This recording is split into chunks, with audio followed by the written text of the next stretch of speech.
Mario Barrios vs Ryan Garcia just wrapped up, and it ends with Garcia being crowned the new WBC welterweight champion of the world. So in this video, I will be giving you my reaction to this fight and talking about what's next for both Ryan Garcia and Mario Barrios. So without further ado, let's get into the video. So going into this fight, I honestly did not expect much from Ryan Garcia due to the fact that he's coming off of a no contest against Devin Haney and a loss against Rolly Romero. So for him to come into this fight and absolutely destroy the champion for 12 straight rounds was honestly not what I thought was going to happen at all. Because everybody, like all the boxing fans, were talking about, oh, like 6th, 7th round or 8th round at latest knockout for Garcia. And I was like, well, that can definitely happen. But I was under the illusion of, well, Ryan may get his butt whooped in this fight. Because during this fight announcement and for months after, Garcia day after day was, instead of training, on stream with a bunch of streamers, you know, sparring, screwing around, everything like that, but not taking this fight seriously, not training like he should have been. But boy, was I wrong. He came to fight night jacked as hell, shredded, and with a mindset that was seemingly unbreakable and a game plan that was seemingly and definitely unbreakable. Because during this fight, Barrios was not able to do anything against Ryan Garcia. He was able to back him up a little bit, maybe throw a couple jabs, but there was almost little to no success from Mario Barrios, the champ. Me talking about little to no success, you'd think I was talking about the challenger, but no, I'm talking about the champ here. Barrios just didn't have any answers for anything Ryan was doing. And this is crazy because Joe Goosen, who was the former trainer of Ryan Garcia, was in Mario Barrios' corner, yet they still weren't able to do anything at all against Ryan Garcia. And that just shocked me because that was one of the biggest things about this fight that scared me, is the fact that Joe Goosen, the former trainer of Ryan Garcia, was going to be in the corner of Mario Barrios. And that scared me because I was like, oh wait, this guy knows everything. He was with Ryan in his best era before losing to Tank Davis. So I was like, okay, he's just going to give him insight after insight and Barrios will pick Ryan apart and destroy him. The complete opposite happened. Ryan Garcia picked him apart and destroyed him, dropping him in the first couple seconds of the very first round, setting the tone for the complete whooping that he would display against Mario Barrios. So this fight was definitely the fight of the night, without a doubt, and one of the greatest fights of Ryan's career. Not just because this was a championship fight, but because of how Ryan absolutely destroyed Mario Barrios, basically disabling Barrios' game plan, whatever that was, because we'll never know, because Barrios was in no way, shape, or form able to execute his game plan, whatever it was, against Garcia. And that happened round after round. This was a masterclass of boxing and a total shutout. Barrios didn't get a single round, and honestly, Joe Goosen wasn't able to give him any actual good advice in those corners. Like towards the 10th round, he was like, oh, you have to get a knockout, you have to get a knockout. Yeah, thanks, Captain Obvious, thank you. That was probably what freaking Barrios was saying in his head, because Joe Goosen wasn't giving him proper advice. Like, yeah, you gotta get the knockout, you gotta get the knockout. Who are you, Teofimo's dad? Freaking, oh, you gotta go out there and punch him, you gotta go out there and hit him. Yeah, clearly. But no matter what Joe Goosen was saying, it couldn't have saved Garcia at all. They thought that he was getting gassed. Meanwhile, even if Garcia was gassed, he was still destroying Barrios. He was still catching him clean with right hands, left hook, everything. Because honestly, going into this fight, I was like, oh, Barrios is very defensively responsible. He won't get clipped. That's why it's not going to end in a knockout. Boy, was I wrong. He got literally clipped in the first couple seconds of the first round, dropping his butt to the canvas, and it was just a complete masterclass from there. But yeah, this fight was just amazing from start to finish, and I was rooting for Ryan Garcia in this fight. I wanted him to win, and win he did. And I'm very happy for Ryan Garcia and Mario Barrios, dude. Honestly, I think he would have done better if he kept his former trainer in his corner. Bob Santos was with Barrios for several of his last fights. Yes, Santos was still in his corner, but he was as a manager. He wasn't really giving Barrios advice. At least the advice Bob Santos was giving Barrios in his last two fights that ended up majority draws, at least he was able to retain his belt. This fight, he lost his belt. Do I really think that he would have done any better had Bob Santos been in his corner? No, not really. I feel like he would have still lost, but he would probably haven't lost in the most embarrassing way that he ended up losing. He would have probably still had a good couple moments against Ryan, maybe clipping clipping him a couple times with that jab, because Barrios has a really good jab, but it was just not on display tonight. And when he did throw it, he just literally threw it out there, bringing it back, because he was worried about getting clipped. Clearly, Barrios was practically fighting scared, I feel, especially after that knockdown. You know, yes, he landed a couple shots on Ryan, but it wasn't in moments like, oh, where you could clearly give that moment to Barrios, that moment to Barrios. No, he was catching Garcia in moments where Garcia was catching him. Like, Garcia would charge in with like a left hook or a right hook or both, and while those punches were being thrown and landed on Barrios, he would be throwing back at Garcia. Yeah, those are great shots to be landing, but it won't do anything for you. And they weren't even really landing on Garcia's chin. And also, Joe Goosen many times in almost all the rounds was like, oh, his mouth's open, he's tired. That makes it even worse for Barrios, because that means that he was getting whooped by a gassed Ryan Garcia. Like, that doesn't make it any better for Mario Barrios. This dude's a champ, and he got destroyed by somebody who's coming off of two not so great performances. Well, of course, the Haney fight was great, but it doesn't really count at this point. But remember, guys, Garcia was coming off of a loss to Rolly Romero, somebody who he should have beat. So that's really what made me question if Garcia was able to do this, because obviously it matters having discipline in your camp. It matters, because having good discipline, it gets your mind in a good place and it gets your body in a good place, and those are the two most important things you have to have in boxing. You have to have a good mindset and a good body. And yeah, Garcia had a great body, and it's seeming like he had great mentality, because during the press conferences, everything, he was in great spirit, acting a lot like he did against Haney during those press conferences. But yeah, this was overall just a great fight, a perfect 12-round shutout masterclass from Ryan Garcia, and it was one of the greatest fights I've seen as of late. That and the Teofimo versus Shakur fight. Those are the two best fights I've seen in a while. But with that being said, what can be next for Ryan Garcia? Now, with him having the WBC welterweight championship, the world of the welterweight division is his oyster. He's able to make whatever fight he wants. He could fight Conor Benn, he could fight Rolly, he could fight Devin Haney, but the guy he decided to call out was Shakur Stevenson. Now, do I think he should fight Shakur? Absolutely not. He will lose the championship belt just as fast as he got it. I love Ryan Garcia. He's a great fighter, a great talent in this sport, but he would get destroyed by Shakur, because Shakur just has a piercing jab that could literally stop you in your tracks, just like it did against Teofimo Lopez. Teo is a great fighter, but repeatedly, Shakur kept stopping his momentum and his movement with a jab, a piercing jab, and that's exactly what he could do against Ryan Garcia. Like, Ryan could be throwing a left hook, but then Shakur could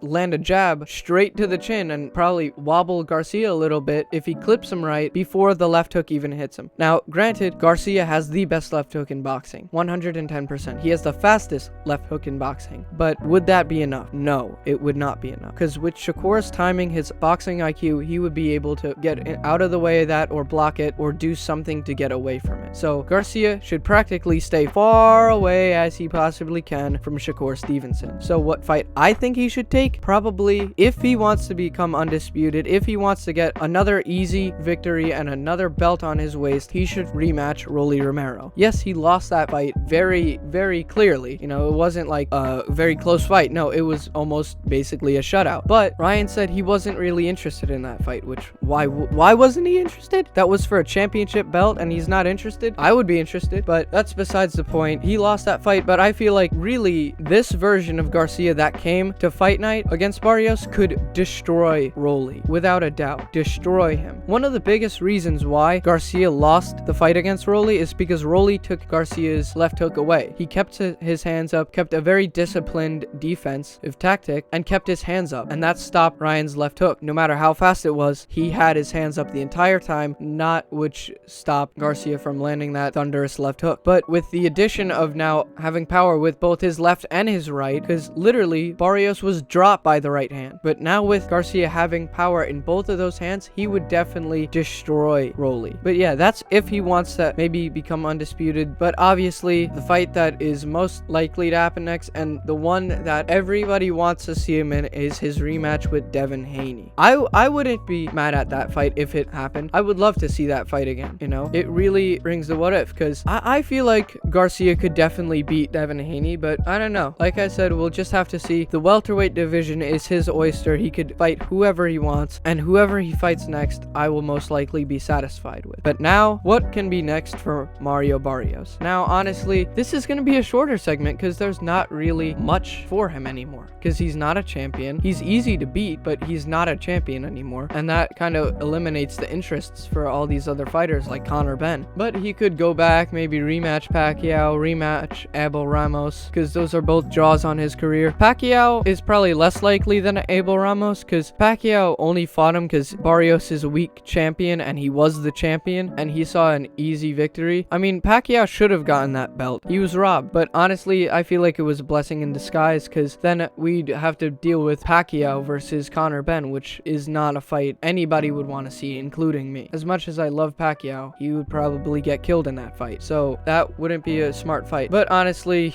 Pacquiao would probably do better than Barrios in that fight, because Barrios just showed that he isn't really the best fighter and is the weakest champion possibly in boxing history. I love Barrios, he's a great fighter, but he just had no answers for anything Ryan was doing, and he had no offense. He was not able to push Garcia back effectively with punches, and it was just a very questionable and unexpected performance from Barrios. You'd figure he would be better than he was against Pacquiao, but he was 10 times worse. But there's really nothing definitive. There's not really like a definitive answer for who could be next for Barrios. Honestly, in my opinion, he should still rematch Pacquiao. I would love to see that rematch for Pacquiao to get the decision he deserves, but nothing would be on the line in that fight, so Pacquiao would most likely not be interested. But in that case, I would like to see the rematch between Abel Ramos and Mario Barrios. That to me is a winnable fight for Mario Barrios. But with all that being said, this was a tremendously great fight night, and it got Ryan Garcia back on the map and fans excited for him again, and we'll just have to see what's next for him. So with all that being said, thank you guys for watching, and I'll see you guys on the next video.